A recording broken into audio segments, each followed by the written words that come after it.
Dans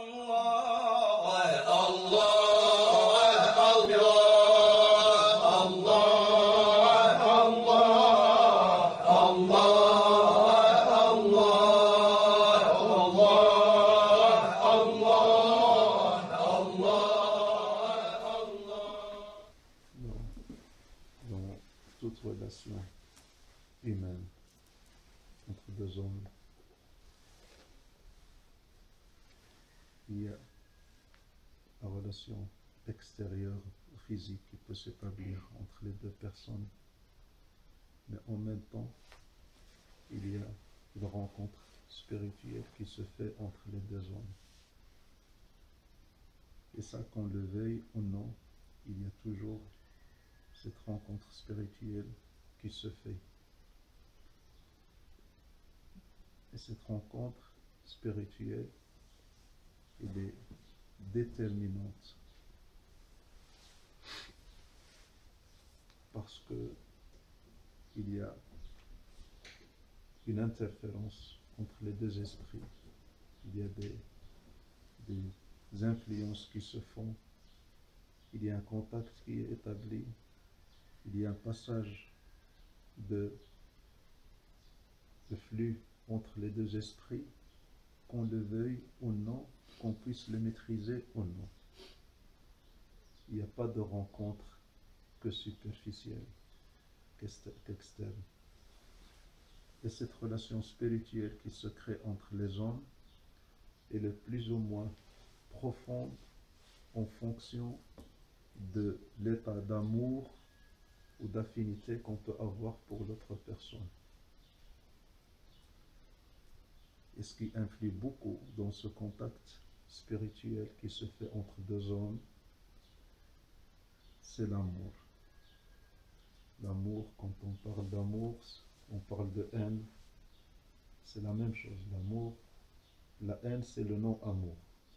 Tout tourne autour de l'amour. Et c'est l'amour entre deux hommes, entre deux esprits, qui fasse que cette relation est plus ou moins profonde.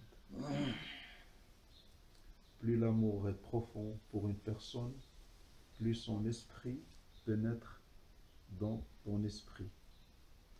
Plus ton amour pour quelqu'un est profond, plus tu es influencé par cette personne au fond de toi, que tu le veuilles ou non. Qu'elle te parle ou qu'elle ne te parle pas. Il y a des contacts qui se font sans parole avec des gens. Que le simple fait de les voir, on ressent des choses. Et ce n'est pas le physique qui nous fait ressentir ces choses-là.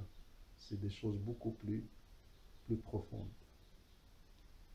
C'est pour ça que les prophètes, ils avaient cette aura autour d'eux et cette influence qu'ils pouvaient avoir sur les gens, des fois sans leur parler. Il y a des gens qui voyaient Sayyidina Muhammad sallallahu alayhi wa sallam, et le simple fait de le voir, on lui disait, ce visage ne peut pas être le visage d'un menteur. Et quand on parle de visage, ce n'est pas un visage physique. Ça veut dire que cet homme-là ne peut pas être un menteur. Donc, pour vivre un changement profond en soi, dans son esprit et dans son âme, il faut avoir de l'amour pour une personne de degré plus élevé et d'une âme plus illuminée que la sienne. Donc toujours pour progresser, il faut chercher une personne plus qualifiée, plus avancée pour nous pousser, nous tirer vers le haut. C'est indispensable. Ça veut dire que pour tout cheminement, il est plus facile pour une personne qui est en haut de vous tendre une corde pour vous tirer ou tendre la main pour vous tirer qu'une personne qui est au même niveau que vous, qui essaie de vous soulever. Donc l'importance du cheikh, c'est l'importance d'une âme plus avancée, plus illuminée, avec laquelle on doit avoir une relation d'amour pour être tiré vers le haut. Et ça, c'est dans tous les domaines, comme on l'a dit hier. Même dans les domaines matériels, dans l'apprentissage, on apprend plus facilement d'un professeur qu'on aime que d'un professeur qu'on n'aime pas. Il y a des fois, on a des gamins, par exemple, un gamin qui n'aime pas les maths. Et à un certain moment, il a un prof. Et ce prof, il a de l'affection et de l'amour pour ce prof. Et son amour pour ce prof lui fait aimer les maths. Et on dit que ce prof, il m'a fait aimer les maths, alors que je les détestais avant.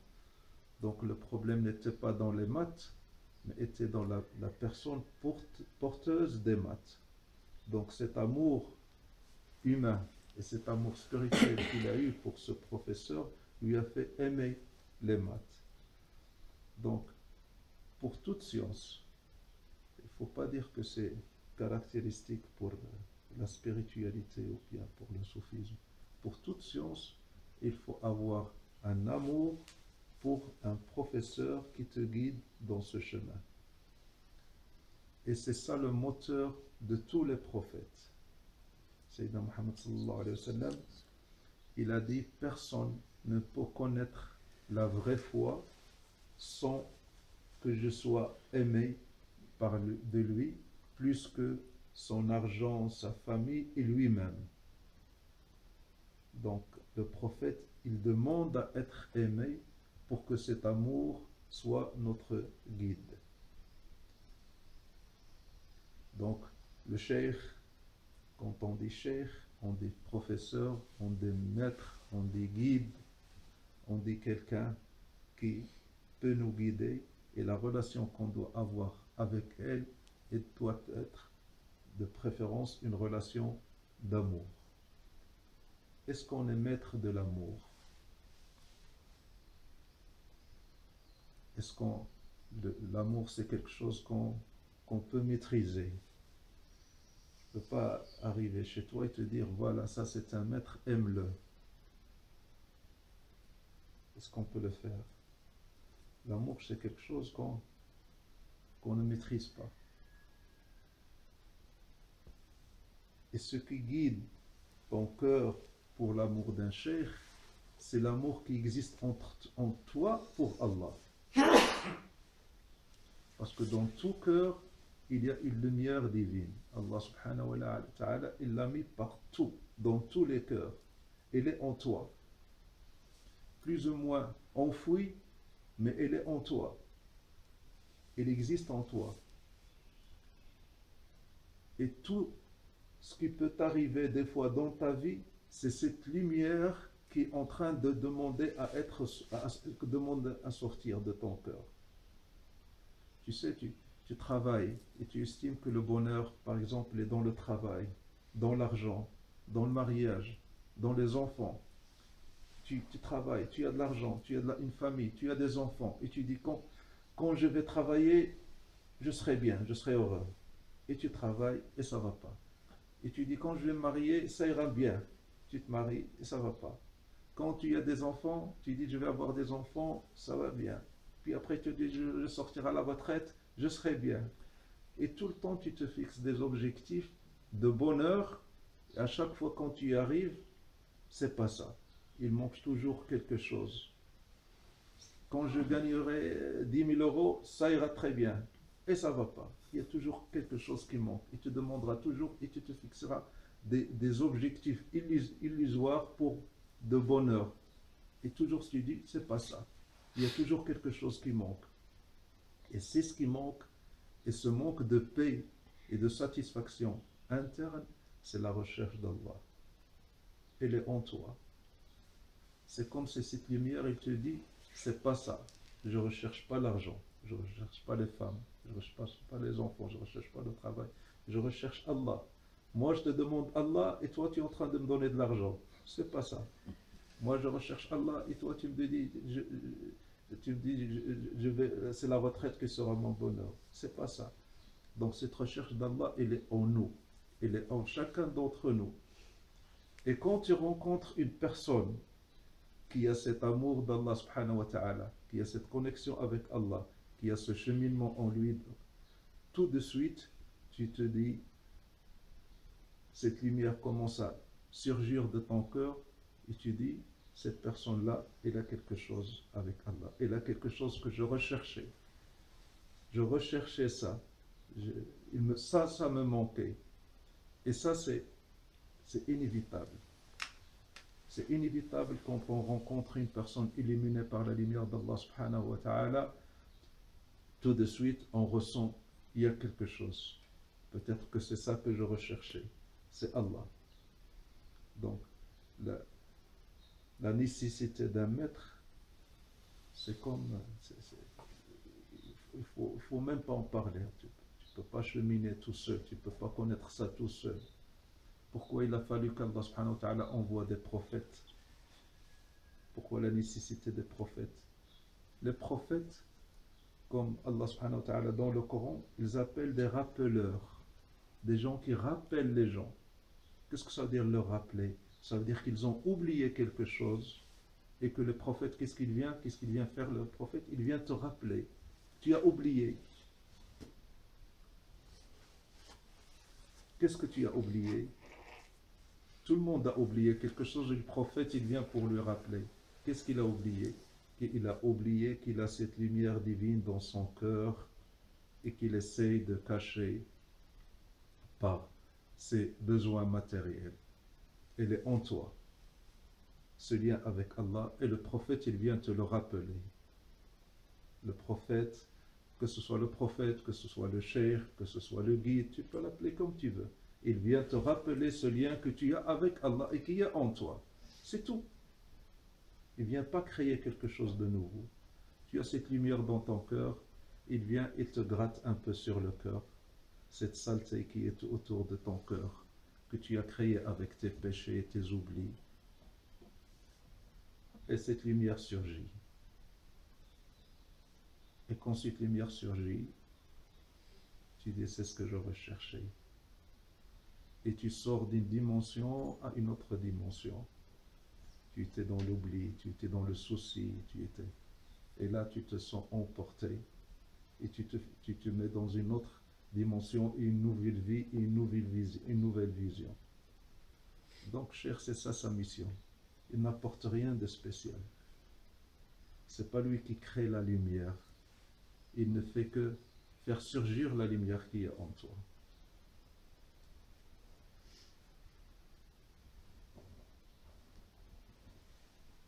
Et tout seul, on ne peut pas le faire. Tout seul, on ne peut pas le faire. On a toujours besoin d'aide. Quand Moïse, il a parlé à Allah subhanahu wa ta'ala, quand Moïse il a parlé, la première chose qu'il avait demandé, il a dit, oh Allah, fais que Aaron, mon frère, soit mon collaborateur pour qu'on t'évoque, pour qu'on fasse ton dhikr, pour qu'on se rapproche de toi ensemble avec mon frère. Même un prophète, il avait besoin d'un frère pour se tenir la main vers Allah subhanahu wa ta'ala. Et ce qu'on vit maintenant, on le vit parce qu'on est ensemble. Nos esprits s'entraident, nos cœurs se lient, et on vit et on ressent ce qu'on ressent en ce moment parce qu'on se fait rappeler Allah subhanahu wa ta'ala, on se fait rappeler Dieu. Cette lumière qui est en nous commence à bouger. Finalement, les choses qui étaient très importantes et les soucis qu'on avait commencent un peu à